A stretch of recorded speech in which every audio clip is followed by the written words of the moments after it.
Summary of the Brief Wondrous Life of Oscar Huello by Junot Díaz. The book tells the story of Oscar Huello, whose real name is Oscar de Leon and who never feels like he fits in with his communities. He is a Dominican American and his real name is Oscar de Leon. The book is told by Oscar's college flatmate, Junior. It also has flashbacks to Oscar's mother and grandfather's lives in the Dominican Republic during the Trujillo rule and after they came to America. Junior also tries to explain and make sense of his own failed relationship with Oscar's sister, Lola, and the fact that they all have a Dominican background. Junior also adds funny asides, stories about Dominican history, and quotes from other books that help explain Oscar's life as footnotes all through the book. At the beginning of the book, Junior, the made-up author of Oscar Huello's history, and the curse that has shaped Oscar's life are introduced. Junior talks about Oscar's life as a Dominican-American boy growing up in Paterson, New Jersey, and how hard it is for him to fit in with the Latino community and find a girlfriend. Oscar goes after girls, but he ends up reading science fiction and fantasy books and playing role-playing games instead. Oscar realizes he wants to be a writer when he and his sister Lola spend summers with their great-aunt in the Dominican Republic. Back in Paterson, Oscar becomes obsessed with a girl named Anna and threatens her violent boyfriend with a gun. Oscar is upset, but Lola calms him down. He chooses to wait until college to find a new love. The story then moves to Lola's point of view. Lola acts out because her relationship with her mother is not good. When her mother is told she has breast cancer, the situation gets worse, so Lola and her latest boyfriend decide to run away. Lola thought that living in a caravan with her boyfriend and his father would be a good way to get away from her sick and toxic mother. She talks to Oscar again and plans to meet him at a cafe, but their mother finds her there. Lola is sent to the Dominican Republic to live with her great-aunt and go to school.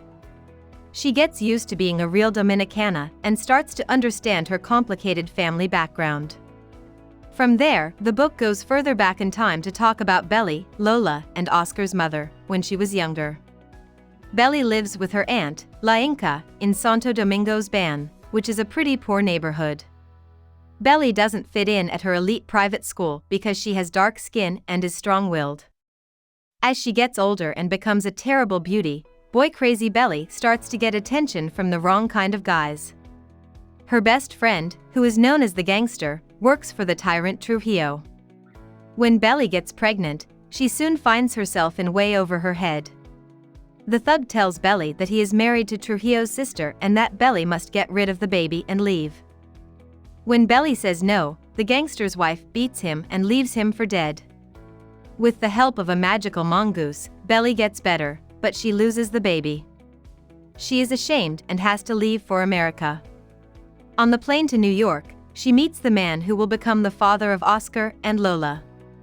When Junior comes into the story, the book goes back to Oscar's life when he was in college.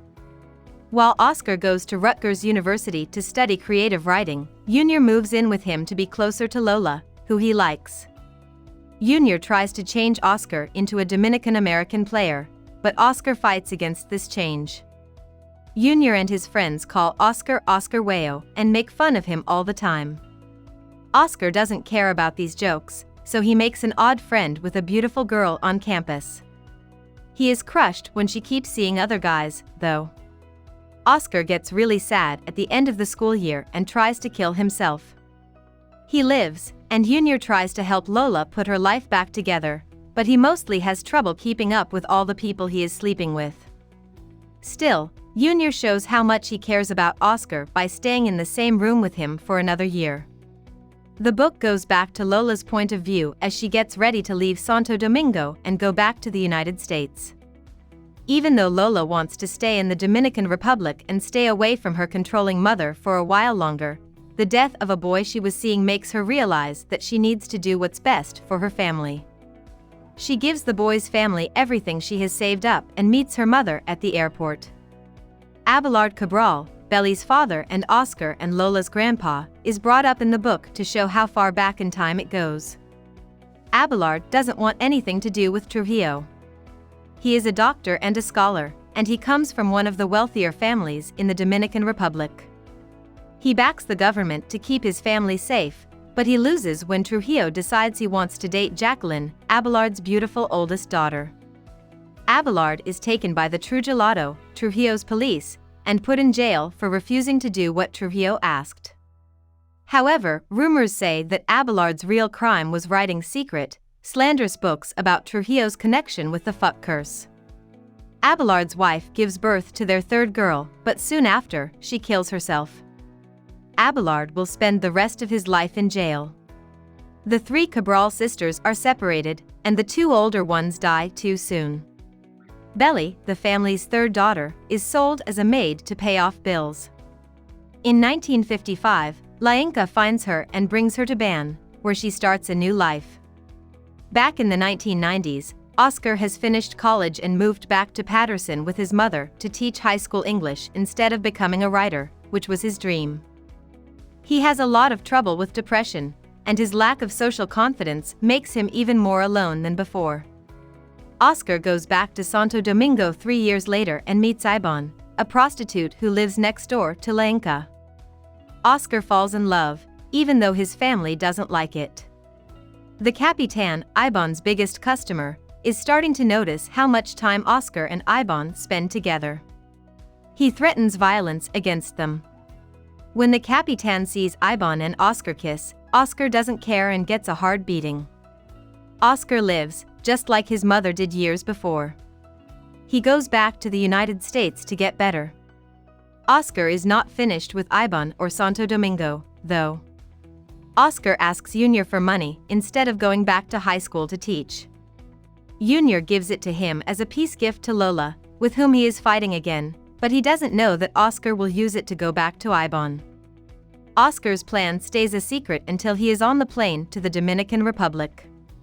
Before he sees Ibon again, Oscar stays for a month at La Inca's house. He writes letters back to the US, but no one can get him to stop thinking about Ibon all the time. Oscar and Ibon finally get to spend a whole weekend together. During this time, Oscar loses his virginity and gets to know Ibon well. When the captain finds out that Oscar is back, he kills him in a cane field, which is a cruel way to break the peace. At the end of the book, Junior, Lola, and Belly are sad about Oscar. Oscar sent Junior more letters from the Dominican Republic before he died, and Junior starts to put Oscar's letters into a book. Lola marries a man from Cuba and goes to Miami with him. She has a daughter named Isis, and in honor of Oscar, she stays in touch with Junior. Junior looks into Oscar's life and family and finds out that the whole book was written so that Junior could put together his own ideas about what it was like to be Dominican American. Junior plans to give the book to Lola's daughter when she is old enough to be curious about her uncle and her own Dominican roots. About the author. Díaz was born in the Dominican Republic, but he grew up in Parland, New Jersey, with a family from the working class. He then went to Rutgers College and started his writing career. Drown and This Is How You Lose Her are two of his books that have sold a lot of copies. He is an active member of the Dominican Workers' Party and often talks about immigration policy and racial problems in the Dominican Republic and the United States. Since Oscar Weyo came out, Díaz has won a lot of awards, like the 2010 Pulitzer Prize for Fiction and the 2010 MacArthur Grant. As of 2016, he is the story editor for Boston Review and the Raj and Nancy Allen Professor of Writing at the Massachusetts Institute of Technology. Hope we summarized it fully and you liked it.